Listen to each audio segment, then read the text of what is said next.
Sometimes we wonder, when we see two unlikely people getting on really well together, a married couple maybe, or good friends, their characters are so different. How on earth were they attracted to each other?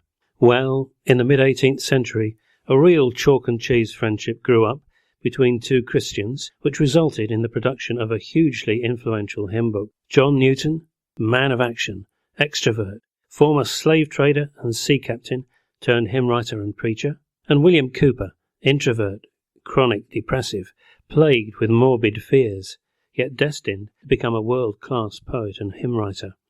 They both experienced frightening storms, be they physical or psychological, and their relationship gave them both a mutual reassurance and strength.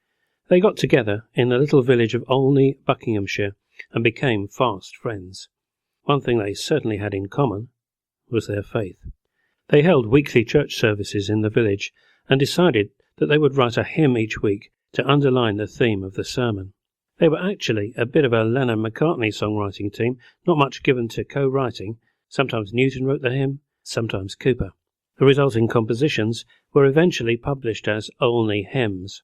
This publication became the favoured hymn book of the evangelical wing of the Anglican Church for over 100 years. Today, we're featuring one of Newton's most popular hymns, Glorious Things of Thee Are Spoken. This is a hymn of huge optimism and assurance.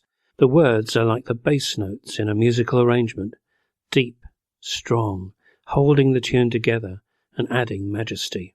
Though you can't reason anyone out of depression, I can imagine Newton's having written the hymn firstly for his deeply disturbed and self-doubting friend, doing his best to remind him of God's unshakable love.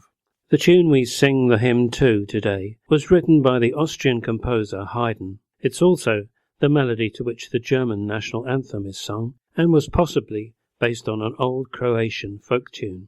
Its measured nobility perfectly complements Newton's theme.